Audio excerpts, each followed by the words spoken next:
While the world is looking away, the most powerful warships from Russia, China, and Iran just entered South African waters.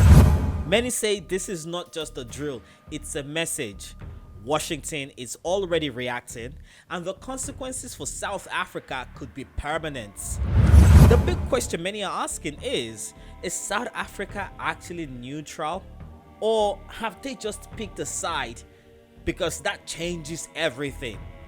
In this video, we're going to take a look at what they aren't telling you about this exercise. Hi, my name is Chika Ago, and in this channel I discuss everything Africa, from sports, entertainment, politics, technology, whatever it is, social justice issues. We will discuss it right here on this channel. So if this is the sort of thing that interests you, please don't forget to hit the subscribe button, like and share this video to people who also enjoy similar content. South Africa, Russia and China met up in Cape Town for something called Exercise Will for Peace.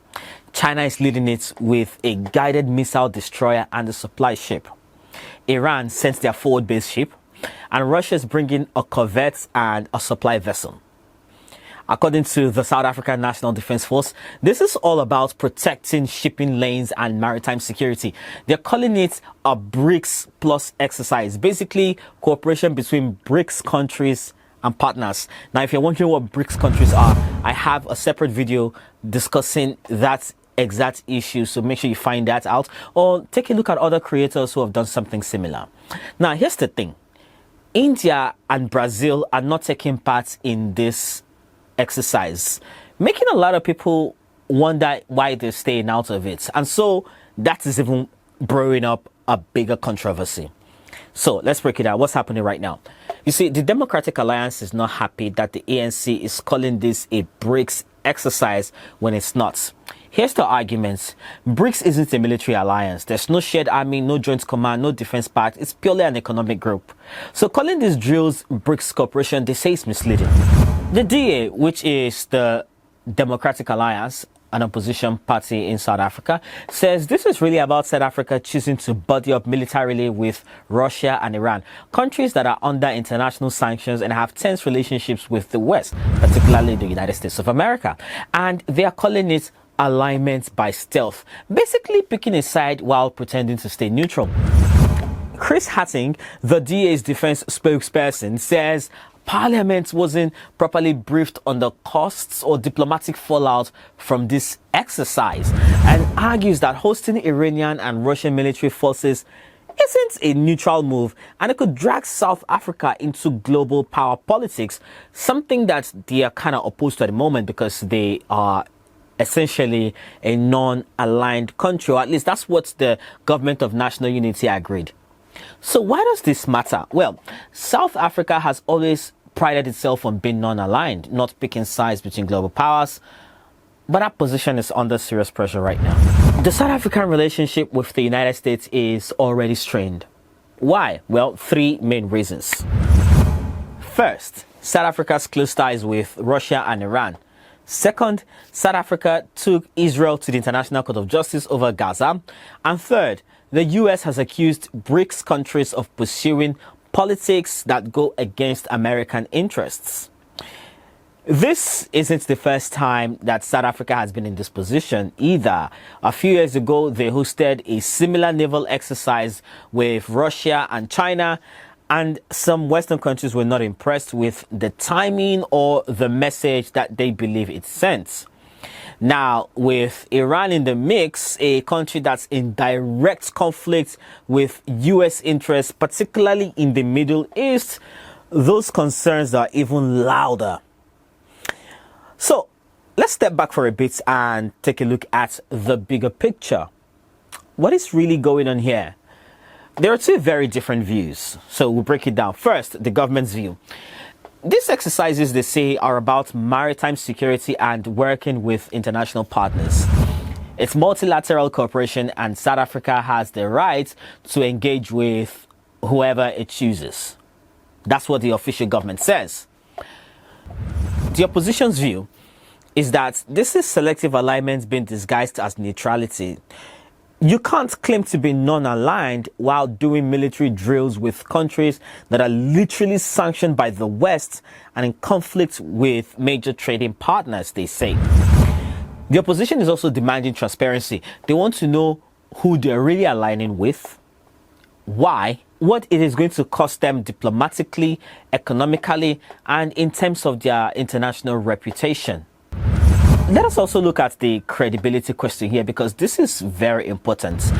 And that's why this debate matters a lot, because South Africa's credibility is on the line here, it seems. You see, non-alignment sounds good in theory, but in practice, it's getting harder to pull off, especially in today's world that is increasingly divided into competing blocks. You've got the West on one side, China and Russia on the other, and, you know, allies everywhere else and in between. Middle powers like South Africa are being forced to make choices. So every partnership sends a signal.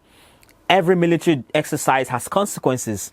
And in a polarized world, trying to be friends with everyone might mean you end up trusted by no one.